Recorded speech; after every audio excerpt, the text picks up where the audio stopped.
किशोरावस्था। किशोरावस्था क्या होती है? जो 13 से लेकर के 18 साल के बीच के जो बच्चे होते हैं उसे बोलते हैं किशोरावस्था। वृद्धि हम परिवर्तन की अवस्था देखेंगे। वृद्धि मतलब बढ़ना, और उसके साथ ही हमारे शरीर में क्या परिवर्तन आएंगे या चेंजेस आएंगे। वो पादप की यात्रा सामान्यतः बीज के अंकुरण से आरंभ होती है। जो क्या होते हैं, पेड़ होते हैं, तो जो बीज होता है ना, वहाँ से क्या होती है, पादप की यात्रा स्टार्ट होती है। यात्रा मतलब जर्नी उसकी। उचित पोषण से बीज क्या होता है, नवोद्भित हो जाता है। नवोद्भित का मतलब क्या होता है, नया पौधा बन जाता है, और फिर तरुण पादप में विकसित हो जाता है। जो छोटा पौधा होता है किसमें विकसित हो गया, पेड़ में। यह यात्रा कुछ विशिष्ट परिवर्तनों द्वारा चिन्हित की जाती है। इसमें से कुछ परिवर्तन दृष्टिगत होते हैं। दृष्टिगत मतलब दिखाई देते हैं। उनकी ऊंचाई में वृद्धि होना, अधिक पत्तियां, फूल आना, फल आना और नए बीजों का विकास होना। इन बीजों से नए पौधों का उगना इसी संभावना के बराबर है। क्या है, इसकी संभावना ना के बराबर है। क्या है, बीजों से नए पौधे उगना ना के बराबर है। नवोद्भिदों के अंकुरण के तत्काल बाद ही बीज उत्पन्न करने की क्षमता विकसित हो जाती है। यानी कि जैसे बीज बन गया ना, वैसे ही उसमें क्या होता है, नए पौधे उगाने की क्षमता आ जाती है। बीज उत्पन्न करने में सक्षम होने के लिए उसे बड़े और परिपक्व होना आवश्यक है। इसी प्रकार जंतुओं को भी जन्म करने से पूर्व बड़ा और परिपक्व होने की आवश्यकता होती है। यानी कि जितने भी जंतु हैं ना, जैसे बड़े होते हैं, बड़े होने के साथ उनके अंदर परिपक्व आना चाहिए। परिपक्व का मतलब होता है मिच्योर अवस्था। मिच्योर अवस्था का मतलब हमारी सिंपल भाषा में समझदार होना। क्या होना, समझदार होने की आवश्यकता है। कुछ जंतु अंडे देते हैं जिन्हें सेने से बच्चे निकलते हैं, जबकि अन्य जंतु जैसे मनुष्य शिशुओं को जन्म देता है। दोनों ही स्थितियों में क्रमिक वृद्धि से समय के साथ विकसित होते हैं। क्या होते हैं, समय के साथ विकसित होते हैं। मनुष्य की जीवन यात्रा को विभिन्न अवस्थाओं में बांटा जाता है, जैसे कि शैशव अवस्था। शैशव अवस्था का मतलब क्या होता है, शैशव अवस्था का मतलब क्या होगा, छोटी अवस्था। देखो, शैशव अवस्था मतलब बचपन। हाँ, बाल्य अवस्था क्या होता है, जो छोटे बच्चे होते हैं, जैसे कि माहिरा है, ठीक है। किशोरावस्था क्या होती है, जैसे कि आप लोग हैं, ठीक है। वयस्क अवस्था जैसे मैं हूँ। वृद्धावस्था जैसे ज्ञान की दादी। पता चल गया। आप देखेंगे प्रत्येक व्यक्ति इन अवस्थाओं का अनुभव अपनी वृद्धि और विकास गति की दर के अनुसार करता है, और हर व्यक्ति में प्रत्येक अवस्था की समय अवधि अलग अलग होती है। शैशव अवस्था से वयस्क अवस्था तक हमारे शरीर में बहुत सारे परिवर्तन या चेंजेस होते हैं। 10 से लेकर के 12 वर्ष की आयु तक अधिकांश परिवर्तन लंबाई और भार से संबंधित होते हैं। इसके पश्चात अन्य परिवर्तन भी होते हैं जो कि हमें स्पष्ट रूप से दिखाई नहीं देते, जो किशोरावस्था के आरंभ से होने को इंगित करते हैं। जब हम बड़े होते हैं तो किशोरावस्था में क्या होती है, चीज़ें हमें अलग दिखाई देती हैं। यह द्रुत वृद्धि और विकास की अवधि है, जो विशेष रूप से 10 से 19 वर्ष की आयु की अवधि में होती है। किशोरावस्था के दौरान शरीर वयस्क होने के लिए तैयार हो जाता है। अधिकांश सजीवों की भांति मानव शिशु भी जन्म के तत्काल बाद जनन नहीं कर सकता। जनन जैसे देखो, अभी क्या है, क्या मैं जो थी 1 साल की थी, तो क्या मैं बच्चे पैदा कर सकती थी? नहीं कर सकती थी ना। तो उसके लिए कुछ बड़ा होना पड़ता है। क्या होना पड़ता है? कुछ बड़ा होना पड़ता है। जनन करने में सक्षम होने के लिए मानव शिशु के शरीर को वृद्धि पर परिपक्व यानी कि मिच्योर होने तक की आवश्यकता होती है। मनुष्य जैसे जैसे वृद्धि और विकास करते हुए महत्वपूर्ण शारीरिक मतलब शरीर से संवेगात्मक का मतलब क्या होता है, संवेग का मतलब होता है आदेशों को समझेंगे, व्यवहारगत परिवर्तनों का अनुभव करते हैं और जनन करने की क्षमता अर्जित करते हैं। इनमें से कुछ परिवर्तन अत्यंत स्पष्ट रूप से दृष्टिगोचर होते हैं। दृष्टिगोचर का मतलब आगे दिखाई देते हैं, और उसके बाद जबकि अन्य आंतरिक रूप से और दृष्टिगोचर नहीं होते। कुछ हमें दिखाई देते हैं, कुछ हमें दिखाई नहीं देते। जो अंदर होते हैं शरीर के अंदर, वो नहीं दिखाई देंगे। इस अध्याय में आप किशोरावस्था के संबंध में जानकारी प्राप्त करेंगे तथा इसका महत्व समझेंगे और सीखेंगे कि अवस्था का दायित्वपूर्ण निर्वहन कैसे करते हैं। दायित्वपूर्ण निर्वहन मतलब सही तरीके से हम इसे आगे कैसे बढ़ाते हैं। आयु के साथ वृद्धि वय के वर्ष। ग्रीष्म ऋतु मतलब गर्मियों का टाइम जो अब चल रहा है के दौरान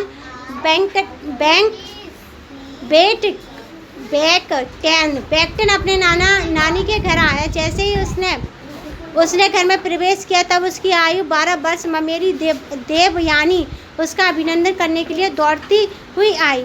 अरे वाह बैक्टेन, आपके चेहरे पर तो अभी हल्की मूंछ आई है। अरे आपकी आवाज़ भी बदल गई है, तुम भी कितनी लंबी हो गई हो देवयानी। आइए बैंक टेक और देवयानी के मध्य हुए इस रुचिकर परिचय क्या है परिचर्चा को समझने का प्रयास करते हैं, यानी कि जो बातचीत हुई है उसे समझने का प्रयास करते हैं साइंस की भाषा में। किसकी भाषा में? साइंस की में। एक पात और कुछ कागज़ की पर्चियाँ लीजिए, उन परिवर्तनों को पर्ची पर लिखिए जो आप कक्षा 5 से लेकर के 8 तक के विद्यार्थियों में देख सकते हैं। यह लंबाई, बल, व्यवहार तथा किसी अन्य पहलू से संबंधित हो सकता है। पर्चियों पर विद्यार्थी अपने नाम लिखे, पर्चियों को मोड़कर पात्र में डालें। कक्षा के सभी विद्यार्थियों से प्राप्त पर्चियों को मिला लीजिए और एक एक करके इन्हें खोलिए। पर्चियों के ऊपर लिखी जानकारी के आधार पर पर्चियों में क्या है आधार पर कक्षा विद्यार्थियों से इन परिवर्तनों पर चर्चा कीजिए। यानी कि क्या करेंगे, जैसे ये सारे बच्चे हैं तो हमारे 5th से लेकर के अभी 8th क्लास तक के बच्चे बैठे हैं, इनसे क्या कहेंगे जो चेंजेस हुए हैं, जैसे मेरी लंबाई बढ़ना, लड़कों के मुंह छाना और आवाज़ बदलना। ठीक है, कद, लंबाई, भार और स्वरूप में परिवर्तन। क्या आपने भी इसमें से कुछ परिवर्तनों का अनुभव किया है? यदि हाँ तो इसका कारण यह है कि आप भी क्रमिक रूप से इस अवस्था में पहुंच रहे हैं। यह अवस्था लगभग 10 वर्ष की आयु से आरंभ होकर के 19 वर्ष की आयु तक बन सकती है। यह प्राय बाल्य अवस्था और वयस्क अवस्था के मध्य की अवस्था होती है, जिसे हम किशोरावस्था कहते हैं। क्या कहते हैं उसे? किशोरावस्था। देखो, लंबाई या कद का बढ़ना जन्म के साथ ही हमारे शरीर में निरंतर वृद्धि और विकास होता रहता है। क्या होता है? या तो वृद्धि होगी और निरंतर विकास भी होगा, जिसमें लंबाई, कद का बढ़ना सम्मिलित है। तथापि किशोरावस्था के दौरान लंबाई में वृद्धि अधिक स्पष्टता दिखाई देती है। यानी किशोरावस्था, जैसे अभी हम नंदिनी को देख रहे हैं, नंदिनी को अगर हम तुरंत 2 साल बाद देखेंगे, कितने साल बाद? 2 साल बाद, तो नंदिनी मेरे जैसी लगेगी। कैसी लगेगी? मेरे जैसी। ठीक है।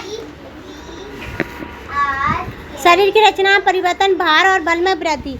लड़कों में वृद्धि के समय लंबाई के साथ साथ उनके भार में वृद्धि होती रहता है। उनका सीना और कंधे दोनों चौड़े हो जाते हैं। लड़कियों के शरीर में भी लंबाई और भार में परिवर्तन होते रहता है। अन्य परिवर्तन भी होते हैं, जैसे स्तनों का विकास होना। लड़कियों की बात कर रहे हैं। ठीक है, ये आ जाना। ठीक है, लड़कियों में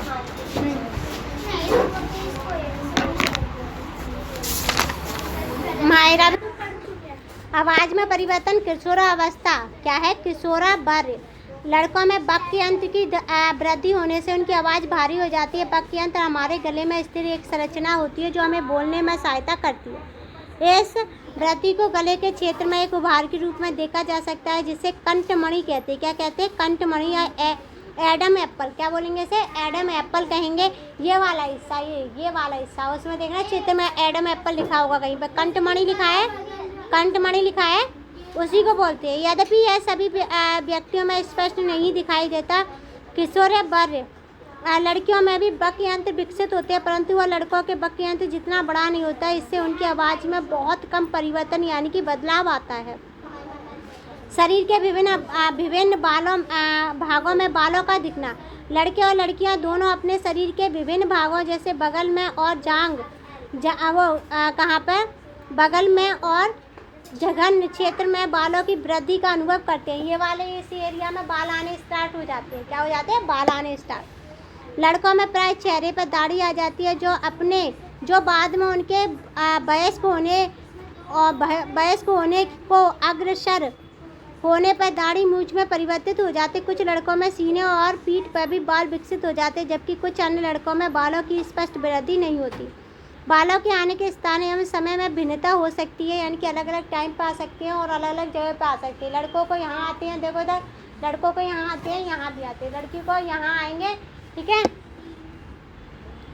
चेहरे की त्वचा में परिवर्तन, मुहासे निकलना। किशोरावस्था के वर्षों में होने वाला एक अन्य सामान्य परिवर्तन एक्नी नामक त्वचा संबंधी स्थिति है, जिसमें छोटे लाल मुहासे दिखाई देते हैं। सामान्यतः चेहरे पर दिखाई देते हैं। एक्नी अवस्था में क्या है? हाँ, पिंपल अवस्था में त्वचा से होने वाले तेलीय स्राव के कारण होते हैं, जो त्वचा के क्षेत्र को अवरुद्ध करके संक्रमण कर सकता है। यानी एक स्थिति और मुहासा होना उसकी अभिव्यक्ति है। यानी क्या है कि स्थिति है जिसमें मुहासा, यानी कि मुहासा क्या होगा? पिंपल हो जाएंगे। क्या हो जाएंगे? पिंपल। देखो, स्मरण स्मरण रखने योग्य प्रमुख तत्व क्या है? परिवर्तन चाहे लंबाई या कद में हो, आवाज में हो, चेहरे पर हो या बालों में बाल आना हो, यह जानना अत्यंत महत्वपूर्ण है कि विभिन्न व्यक्तियों में इन परिवर्तनों का समय, उनकी प्रकृति और उनकी मात्रा अलग अलग होती है। यह भिन्नताएं पूर्णतः सामान्य है। प्रत्येक व्यक्ति किशोरावस्था का अनुभव अपनी वृद्धि और विकास की दर के अनुसार करता है। इसकी समय अवधि भी एक समय व्यक्ति से दूसरे व्यक्ति में भिन्न होती है, यानी कि टाइम बदल जाता है। क्या हो जाता है? टाइम बदल जाता है। अब हम किशोरावस्था में होने वाले कुछ परिवर्तनों को समझेंगे, विशेष रूप से ऐसे परिवर्तन जो सरलता से दिखाई देते हैं। इनमें से कुछ जैसे आवाज़ में परिवर्तन, लड़कों में चेहरे और सीने पर बाल उगना, लड़कियों में स्तन का विकास होना, जनन की प्रक्रिया में प्रच्छता शामिल नहीं होना, परंतु यह विशेषता स्त्री और पुरुष के मध्य अंतर करने में सहायता कराती है। इस समय यह द्वितीय लैंगिक विशेषता कहलाती है। क्या कहलाती है? द्वितीय लैंगिक विशेषता। अच्छा देखो, द्वितीय लैंगिक विशेषता का मतलब सीधे समझना, लड़के और लड़की में फर्क पता चल जाता है। क्या पता चल जाता है? फर्क पता चल जाता है। द्वितीय लैंगिक विशेषता किसे कहेंगे? जिनसे हमें पता चलता है कि ये आदमी है या औरत है। ठीक है। द्वितीय लैंगिक विशेषता वे प्राकृतिक संकेत है जो दर्शाते हैं कि शरीर वयस्क अवस्था के लिए तैयार है या यौवन आरंभ को चिन्हित करता है। यौवन आरंभ वह अवस्था है जिसमें किशोर के शरीर में बाह्य और आंतरिक परिवर्तन होते हैं, जिसमें वह जन्म करने में समक्ष एक वयस्क व्यक्ति में परिवर्तित हो जाता है। जनन क्षमता को इंगित करने वाले परिवर्तन, जनन क्षमता यानी कि बच्चा पैदा करने की जो क्षमता होती है ना, उसे बताने वाले सिम्टम्स कौन से, उसे बताने वाली चीज़ है। आप देखेंगे किशोरावस्था की पहचान न केवल शारीरिक रूप से परिलक्षित परिवर्तन द्वारा होती है, मतलब हमारे शरीर में दिखने वाले उन चीज़ों से तो होती है, उसके अलावा आंतरिक परिवर्तन के द्वारा भी होती है जो शरीर से दिखाई नहीं देते। ऐसे ही एक परिवर्तन है जनन में सम्मिलित विभिन्न संरचनाओं की परिपक्वता होना, यानी कि जनन जो होती है, बच्चा पैदा करने की जो कैपेसिटी होती है उसे रिप्रोडक्शन बोलते हैं वैसे, लेकिन इससे क्या पता चलता है कि वो बच्चा पैदा करने के लिए तैयार है। लड़के और लड़कियां दोनों ही क्रमिक रूप से इन परिवर्तनों का अनुभव करते हैं और यह परिवर्तन बड़े होने के सहज स्वाभाविक भाग है। किशोरावस्था लड़कियों से संबंधित एक महत्वपूर्ण आंतरिक परिवर्तन जिसे तब चक्र या ऋतु चक्र, या फिर हम सिंपल भाषा में जिसे कह ले महीना जिसे बोला जाता है, बंद करना। उसके बाद देखना, यह प्रति 28 या 30 दिन में होता है। इसे प्रचलित रूप में महामारी या पीरियड्स कहते हैं। क्या कहते हैं इसे? महामारी या पीरियड्स। कई स्वस्थ लड़कियों में ऋतु चक्र 21 से 35 दिनों तक हो सकता है, जो सामान्यतः अवधि 28 और 3 दिन से कम या अधिक हो सकता है। मतलब ये क्या होता है, जैसे किसी लड़के में पीरियड्स आ जाते हैं 28 दिन में, किसी लड़की में आते हैं 30 में, किसी लड़की में 35 तक चले जाते हैं। ठीक है। ऋतु चक्र एक प्रमुख प्राकृतिक प्रक्रिया है और यह अच्छे जनन स्वास्थ्य के संकेत में से एक है। चक्र का यह चरण जिसमें शरीर में रक्त स्राव होता है उसे मासिक धर्म कहा जाता है। इस चक्र की अवधि 3 से 7 दिनों तक ही हो सकती है। कुछ लड़कियों को इन दिनों में पेट के निचले भाग में दर्द या कष्ट का अनुभव होता है। सामान्यतः 45 से 55 वर्ष की आयु के मध्य मासिक धर्म स्वाभाविक रूप से बंद हो जाता है, जो किसी स्त्री के जीवन की जनन क्षमता के अंत को चिन्हित करता है कि यानी कि अब वो बच्चे पैदा नहीं कर सकती, जिसकी उम्र कितनी हो गई है? 45 से 55 के बीच में। ठीक है। मासिक धर्म के बारे में मिथक को तोड़ना, मिथक मतलब झूठी जो अफवाह होती है उसे तोड़ना। मासिक धर्म के विषय में अनेक गलत धारणाएं प्रचलित है, जिसमें लड़कियों को प्राय अनावश्यक डर, लज्जा, यहाँ तक कि अपराध का बोध भी होता है। इन धारणाओं ने कुछ मिथक और वर्जनाओं को जन्म दिया है। ऐसे मिथकों और वर्जनाओं में ऋतुस्रावक लड़कियों को अन्य परिवारजनों से अलग रखा जाता है। दुर्भाग्यवश आज भी यह बात प्रचलित है, यानी कि महीने में ना कुछ कामों को उनसे रोका जाता है और उन्हें कभी कभी अलग भी रखा जाता है। मासिक धर्म एक ऐसी प्रक्रिया है और इन मिथकों का कोई वैज्ञानिक आधार नहीं है। मासिक धर्म के प्रति वैज्ञानिक दृष्टिकोण को प्रोत्साहित करने के लिए महिलाओं के अच्छे जनन स्वास्थ्य को बढ़ावा देने की आवश्यकता को समझने में समाज की सहायता कर सकते हैं और महिलाओं के द्वारा एक स्वच्छ जीवन शैली अपनाने की दिशा में एक सकारात्मक योगदान भी दे सकते हैं। किशोरावस्था के केवल शारीरिक परिवर्तन या जनन क्षमता से संबंधित परिवर्तनों के बारे में ही नहीं, अपितु संवेगात्मक तथा व्यवहारात्मक परिवर्तन भी सम्मिलित है। आइए इन परिवर्तनों के बारे में किशोरावस्था में संवेगात्मक और व्यवहारात्मक परिवर्तन देखेंगे। कुछ समय लेकर सोचिए और बताइए, क्या आपको आपके या आपके साथियों के साथ संवेगों और व्यवहारों में विगत या 2 वर्षों में कोई विशेष परिवर्तन आया? यह परिवर्तन रोमांचक, भ्रामक तथा दोनों प्रकार के हो सकते हैं। कुछ समय लेकर सोचिए। अच्छा, ये तो हमने पढ़ लिया था ना। आइए हम तालिका में कुछ ऐसे संवेदनात्मक परिवर्तन और उनके कारण व्यवहार में होने वाले संभावित प्रभाव, सकारात्मक वृद्धि और विकास के प्रकारों को सूचीबद्ध करें। मनोदशा देखेंगे। मनोदशा में बारंबार परिवर्तन, संगीत, नृत्य, खेल जैसी विभिन्न गतिविधियों में भागीदारी। और क्या आएगा हमारा? सकारात्मक क्या हो सकता है? आत्म अन्वेषण और ऐसी गतिविधियों में सम्मिलित होना जो रचनात्मक और नवाचार को जन्म देती हैं। नवाचार मतलब नई चीज़ों को देखने में। प्रबल संवेदनशीलता में वृद्धि, दया भाव, सामाजिक कार्य में भागीदारी, अन्य कोई भी देख सकते हैं हम व्यवहारिक कारण। तालिका 6.2 क्या कहती है? चर्चा करते समय आपने किशोरों में विविध व्यवहारिक परिवर्तनों का पता लगाया। ऐसा इसलिए क्योंकि किशोरावस्था प्राय बाल्य अवस्था की तुलना में संवेदन अधिक प्रबल होते हैं। संवेदन मतलब उनके अंदर फीलिंग ज़्यादा होती है।